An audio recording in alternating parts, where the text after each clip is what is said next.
Hello everyone, welcome to our YouTube channel keep it simple. आज यानी कि 16 नवंबर के हमारे स्टॉक्स इन न्यूज हैं अपोलो टायर्स, जो कि कमोडिटी प्राइसेस के बढ़ने की वजह से अपने टायर के प्राइसेस 3 से 5% तक थर्ड क्वार्टर में बढ़ा रहे हैं।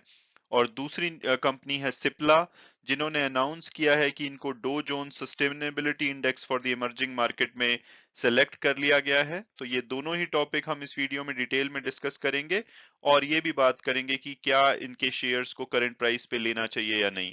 और आगे बढ़ने से पहले अगर आपने अभी तक चैनल को सब्सक्राइब नहीं किया तो प्लीज सब्सक्राइब करके हमें मोटिवेट कीजिए। तो सबसे पहले अगर हम बात करें अपोलो टायर्स की, तो कंपनी ने बोला है कि कमोडिटी प्राइसेस बढ़ने की वजह से ये जो अपने टायर के प्राइसेस हैं डोमेस्टिक मार्केट में थर्ड क्वार्टर के अंदर 3 से 5% तक बढ़ाने वाले हैं। और कंपनी ने ये भी बोला है कि अगर कमोडिटी प्राइसेस इसी तरह हाई रहे तो आने वाले फोर्थ क्वार्टर में यानी कि जनवरी टू मार्च 2022 का जो क्वार्टर होगा उसमें भी ये प्राइसेस बढ़ा सकते हैं। वो लगभग 3 से 5% हो सकते हैं या इवन ज्यादा हो सकते हैं। अगर बात की जाए पिछले 6 महीने की यानी कि सितंबर तक की, तो कंपनी ऑलरेडी लगभग 9% तक अपने टायर के प्राइसेस बढ़ा चुकी है। और इनके अगर सेकंड क्वार्टर के रिजल्ट की बात की जाए तो इनके जो प्रॉफिट थे वो 59% कम हुए थे स्टैंड अलोन बेसिस पे, और लगभग इनको 90 करोड़ का प्रॉफिट हुआ था। और प्रॉफिट कम होने का जो मेन रीजन था वो ये था कि हाई रॉ मटेरियल कॉस्ट।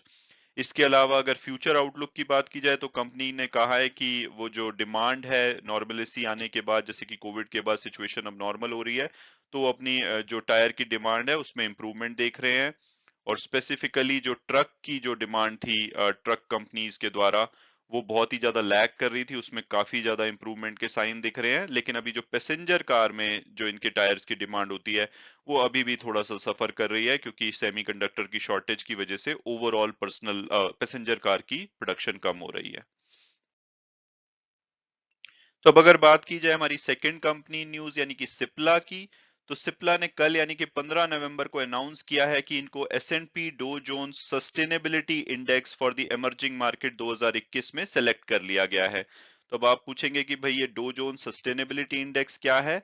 तो ये एक इंडेक्स होता है, जैसे कि निफ्टी 50 और सेंसेक्स एक इंडेक्स है, इसी प्रकार का ये एक इंडेक्स होता है। इसमें लगभग जो 20 इमर्जिंग मार्केट्स हैं, जैसे कि इंडिया हो गई, ताइवान, चाइना वगैरह, वहां की लगभग 800 कंपनीज को एनालाइज किया जाता है। और उसमें से जो टॉप कंपनीज होती हैं based on long term sustainability, economic criteria के बेसिस पे, एनवायरमेंटल क्राइटेरिया के बेसिस पे और सोशल क्राइटेरिया के बेसिस पे उनको इसमें सेलेक्ट किया जाता है। तो अगर आप इसका सेक्टर ब्रेकडाउन देखेंगे तो इसमें 31.5% फाइनेंशियल सेक्टर से है, और उसके अलावा 22% के आसपास आईटी सेक्टर से है और डिफरेंट सेक्टर से। तो आप इसको अगर कंपेयर करना चाहते हैं तो किसी भी इंडेक्स से, जैसे कि निफ्टी 50, बीएससी सेंसेक्स, इनसे कंपेयर कर सकते हैं। तो सिप्ला को इसमें इंक्लूड करने के बाद लगभग 108 कंपनीज अब इसमें इंक्लूड हो चुकी हैं, जो कि 12 डिफरेंट इमर्जिंग कंट्रीज से आती हैं। ये 29 अक्टूबर का डेटा है, यानी कि सिप्ला को इसमें इंक्लूड करने से पहले। तो आप देख सकते हैं कि इसमें जो इमर्जिंग मार्केट्स हैं यानी कि Taiwan, India, Thailand, Brazil, China, South Africa, इन सब की कंपनीज इसमें इंक्लूड होती हैं। लगभग 98 कंपनीज 29 अक्टूबर को इसमें इंक्लूडेड थी, जो कि अब बढ़ के 108 हो चुकी हैं। तो इसमें से वो लगातार इसकी रीबैलेंसिंग करते रहते हैं, यानी कि कुछ कंपनीज को ऐड करते रहते हैं, कुछ कंपनीज को हटाते रहते हैं। अगर भारत की दूसरी कंपनीज की बात की जाए तो इसमें आईटी की दिग्गज कंपनी इन्फोसिस, विप्रो, इसके अलावा टेक महिंद्रा और एमएनएम और टाटा मोटर्स वगैरह इसमें पास्ट में शामिल रही हैं।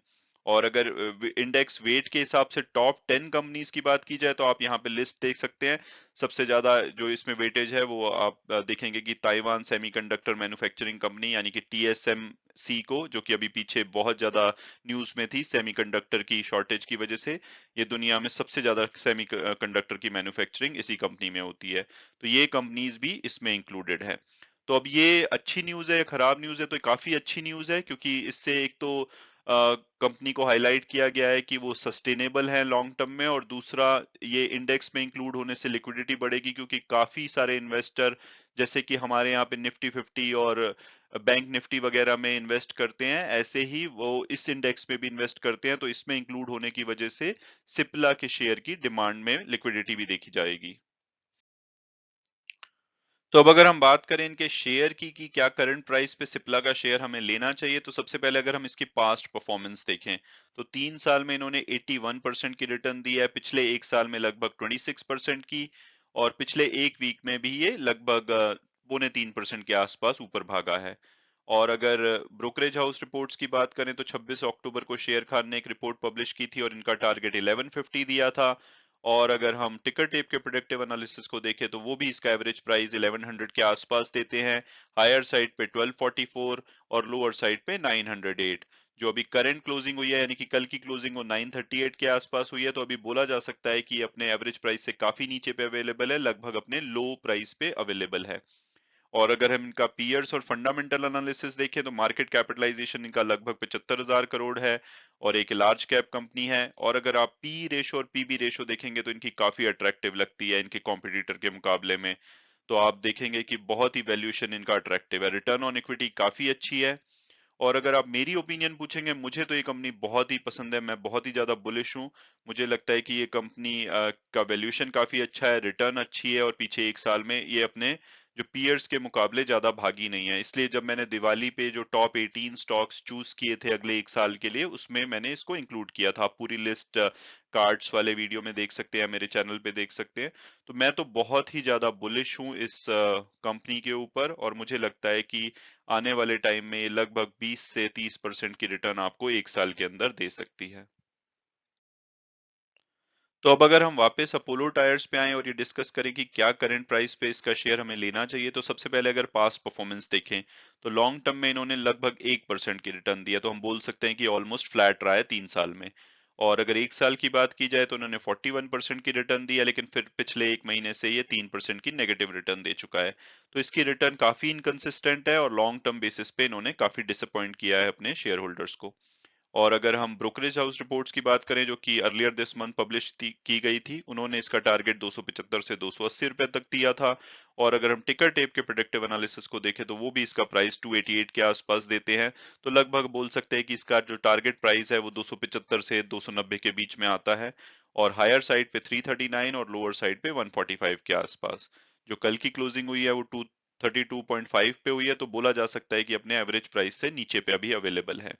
और अगर हम इसका पीयर्स और फंडामेंटल एनालिसिस देखें तो 15,000 करोड़ के आसपास का इसका मार्केट कैपिटलाइजेशन है, मतलब कि एक स्मॉल कैप कंपनी है। अगर पी और पीबी रेशो देखें तो इनकी काफी अट्रैक्टिव है अपने पीयर्स के मुकाबले में। सिर्फ जेके टायर्स है जिनकी की इनसे बेटर है, लेकिन वो पिछले एक साल में 79% भाग चुका है। तो अगर जेके टायर्स में आपको वैल्यूएशन के बेसिस पे इन्वेस्ट करना है तो मुझे लगता है कि थोड़ी सी करेक्शन का वेट करना चाहिए। और अगर रिटर्न ऑन इक्विटी की बात की जाए तो बालकृष्णा इंडस्ट्रीज की रिटर्न ऑन इक्विटी सबसे बेस्ट है, यहाँ पे अपोलो टायर्स की रिटर्न ऑन इक्विटी काफी कम है। तो अगर अब मेरी पर्सनल ओपिनियन पूछी जाए, मुझे लगता है कि शॉर्ट टर्म में यानी कि आज और आने वाले कुछ दिनों में टायर प्राइसेस बढ़ने की वजह से इनका शेयर पॉजिटिवली ऊपर भाग सकता है। लेकिन अगर लॉन्ग टर्म की बात की जाए तो मुझे लगता है कि इसका वैल्यूएशन काफी अट्रैक्टिव है, और अगर सब चीजें ठीक रही, डिमांड वापस आई, तो ये आपको आने वाले एक साल के अंदर लगभग 25 से 45% की रिटर्न दे सकता है। और अगर दूसरे कंपनीज की बात की जाए स्पेस में, तो बालकृष्णा इंडस्ट्री रिटर्न के हिसाब से और जेके टायर, हालांकि वो एक स्मॉल कैप कंपनी है, वो वैल्यूएशन के हिसाब से अट्रैक्टिव है, बट दोनों ही काफी भाग चुकी हैं।